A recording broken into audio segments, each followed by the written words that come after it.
Shalom, jumpa kembali dengan saya, Roni Suwono. Ini adalah channel pribadi saya.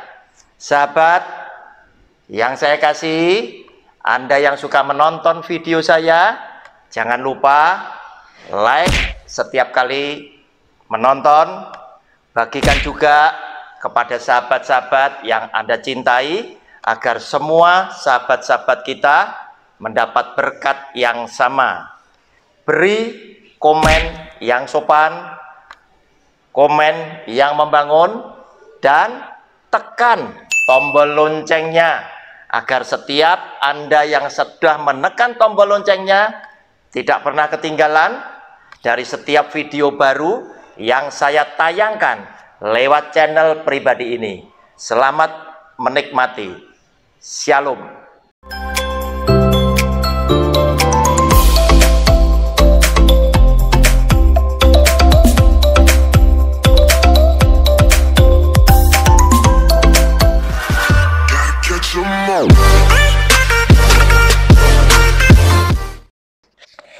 Shalom, jumpa kembali lewat channel pribadi saya, program Sabar Selidiki Alkitab bersama Roni Suwono. Saudara yang dikasih oleh Tuhan, ini kita belajar lagi sebuah judul baru, yaitu dengan judul besar Belajar Percaya. Saudara, untuk belajar percaya bahwa Yesus adalah Tuhan dan Juru Selamat kita punya pribadi, ternyata kita harus belajar lewat berbagai peristiwa yang oleh Tuhan sengaja diizinkan terjadi di dalam hidup saudara dan saya. Demikian pula ketika Kristus mengajar para rasul-rasulnya, hingga mereka lewat hati yang paling dalam, mereka bisa berkata untuk mengakui bahwa engkau adalah Mesias anak Allah, oleh karena mereka sendiri telah diajar oleh Tuhan Yesus lewat berbagai-bagai peristiwa yang ada di dalam kehidupan mereka, yaitu bisa peristiwa yang tidak mungkin, yang sempat mereka saksikan sendiri, lewat peristiwa yang mereka alami sendiri, yang juga menegangkan buat kehidupan mereka, lewat peristiwa yang mereka alami bersama-sama, yang bagi mereka itu pun tidak mungkin bisa terjadi, lewat semua yang mustahil itu tadi, akhirnya mereka menyaksikan bahwa Yesus yang adalah Tuhan membuat yang mustahil bagi manusia, bagi Dia tidak ada perkara yang mustahil, sehingga mulut lidah bibir para rasul-rasul Kristus, para murid-murid Tuhan Yesus bisa berkata untuk mengakui bahwa engkau adalah Mesias anak Allah. Saudara, mari sekarang kita yang diajar oleh Tuhan Yesus untuk bisa mengenal Dia lebih dalam lagi, kita mau belajar lewat Yohanes pasal yang ke-11. Yohanes pasal yang ke-11. Kita baca lebih dulu ayat 1 sampai dengan ayat yang ke-5. Judulnya Lazarus dibangkitkan. Lazarus mati dan kemudian dihidupkan kembali oleh Tuhan Yesus. Saudara, ada seorang yang sedang sakit, namanya Lazarus. Ia tinggal di Betania, kampung Maria dan adiknya Marta. Maria ialah perempuan yang pernah meminyaki kaki Tuhan dengan minyak mur dan menyekanya dengan rambutnya. Dan Lazarus yang sakit itu adalah saudaranya. Kedua perempuan itu mengirim kabar kepada Yesus, "Tuhan, dia yang engkau kasihi sakit." Ketika Yesus mendengar kabar itu, ia berkata, "Penyakit itu tidak akan membawa kematian, tetapi akan menyatakan kemuliaan Allah, Sebab oleh penyakit itu Anak Allah akan dimuliakan. Yesus memang mengasihi Marta dan kakaknya dan Lazarus. Saudara, ada 3 orang, yaitu Lazarus, Maria, dan Marta. Ketiganya menjadi sahabat dekat dengan Tuhan Yesus. Lazarus adalah orang yang dikasihi oleh Tuhan Yesus. Ketika Lazarus sakit, maka adik perempuan ini mengirim kabar kepada Tuhan Yesus. Dan dia berkata, Tuhan, Lazarus yang engkau kasihi itu sakit.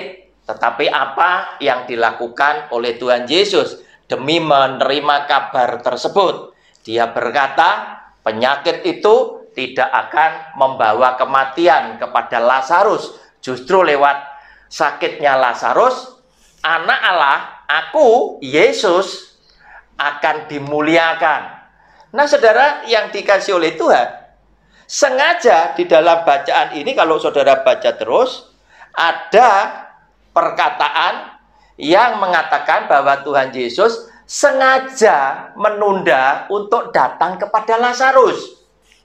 Namun apa yang terjadi ketika Tuhan Yesus kemudian datang menjumpai kepada Lazarus, ternyata Lazarus sudah mati. Nah, saudara, kita baca kelanjutan daripada firman-Nya supaya tidak terputus. Saya lanjutkan aja mulai ayat 6 sampai dengan ayat yang ke-15. Namun setelah didengarnya bahwa Lazarus sakit, ia sengaja tinggal 2 hari lagi di tempat di mana ia berada. Tetapi sesudah itu, ia berkata kepada murid-muridnya, mari kita kembali lagi ke Yudea. Murid-murid itu berkata kepadanya, Rabi, baru-baru ini orang-orang Yahudi mencoba melempari engkau. Masih maukah engkau kembali ke sana? Jawab Yesus, bukankah ada 12 jam dalam 1 hari? Siapa yang berjalan pada siang hari, kakinya tidak terantuk karena ia melihat terang dunia ini. Tetapi jikalau seorang berjalan pada malam hari, kakinya terantuk karena terang tidak ada di dalam dirinya. Demikianlah perkataannya, dan sesudah itu ia berkata kepada mereka, Lazarus saudara kita telah tertidur, tetapi aku pergi ke sana untuk membangunkan dia dari tidurnya. Maka kata murid-murid itu kepadanya, Tuhan, jikalau ia tertidur, ia akan sembuh. Tetapi maksud Yesus ialah tertidur dalam arti mati. Sedangkan sangka mereka, Yesus berkata tentang tertidur dalam arti biasa. Perhatikan ayat 14 dan 15. Karena itu, Yesus berkata dengan terus terang, Lazarus sudah mati. Tetapi syukurlah aku tidak hadir pada waktu itu. Sebab demikian lebih baik bagimu supaya kamu dapat belajar percaya. Marilah kita pergi sekarang kepadanya. Saudara lihat apa yang dipakai oleh Tuhan Yesus untuk mengajar supaya para rasul bisa belajar percaya. Adalah satu peristiwa yang pasti bagi manusia itu mustahil. Kenapa? Karena ketika Tuhan Yesus dan para rasulnya tiba di Betania, Lazarus sudah mati, bahkan sudah dikuburkan. Lazarus sudah mati selama 4 hari dan tinggal di dalam kuburnya. Tetapi Yesus Kristus Tuhan tadi justru berkata kepada para muridnya bahwa aku akan datang kepada Lazarus untuk membangunkan Lazarus karena Lazarus tidur. Nah, saudara, kenyataan inilah yang menimbulkan beban pikiran para rasul ketika para rasul mendampingi Kristus sebagai Tuhan dan gurunya. Mereka tentunya akan berpikir, apa yang bakal terjadi terhadap Lazarus? Bukankah Lazarus sudah 4 hari mati dan saat ini Lazarus sudah tinggal di dalam kuburnya? Nah, saudara yang dikasih oleh Tuhan, inilah yang dipakai oleh Tuhan Yesus supaya kamu dapat belajar percaya. Saudara, untuk belajar percaya, ternyata Tuhan Yesus hadirkan peristiwa-peristiwa yang boleh mereka saksikan secara langsung dengan mata kepala sendiri, peristiwa-peristiwa yang juga boleh dialami secara langsung oleh mereka, yang bagi mereka sebagai manusia, segala sesuatu yang mereka alami, yang mereka lihat, itu akan mustahil bisa terjadi.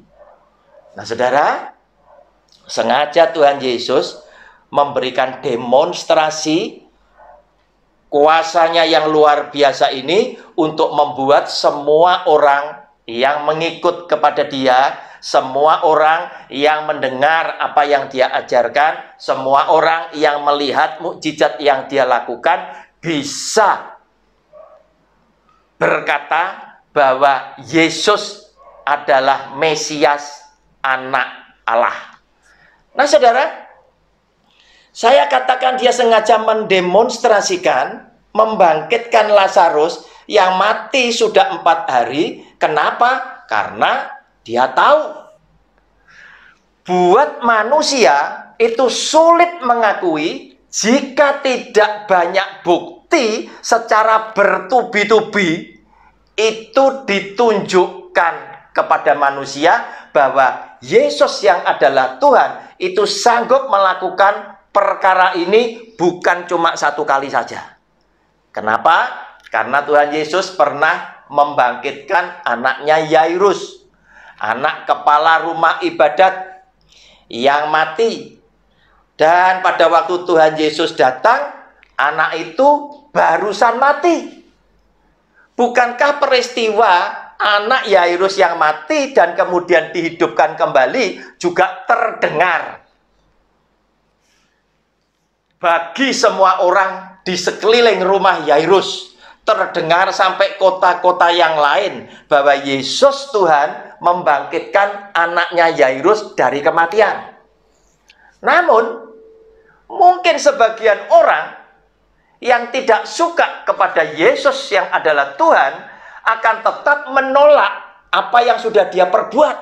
Mungkin mereka akan berkomentar, itu kan mati suri, baru saja mati, kemudian hidup lagi. Peristiwa yang seperti itu ada banyak kejadian di tempat-tempat yang lain, sehingga pengakuan mereka belum 100%. Sebagian pro kepada Tuhan Yesus, sebagian masih kontra terhadap Tuhan Yesus. Oleh karena itu, kedua kalinya dia pun juga melakukan demonstrasi yang sama.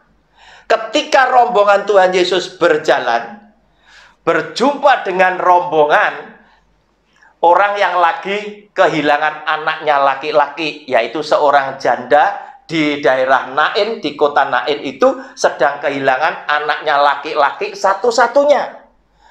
Ibu janda ini otomatis sangat berduka sekali. Dan Tuhan Yesus bertanya, "Ibu, kenapa engkau berduka sekali?" Dan dia berkata, "Anakku laki-laki satu-satunya mati, Tuhan."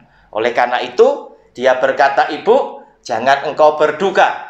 Dan dia mendatangi jenazah anaknya yang mati tadi, dan dia membangkitkan kembali dan menyerahkan anaknya yang sudah hidup ini kepada ibunya.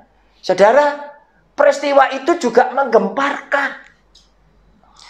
Banyak orang yang dengar sampai ke kota-kota sekitar.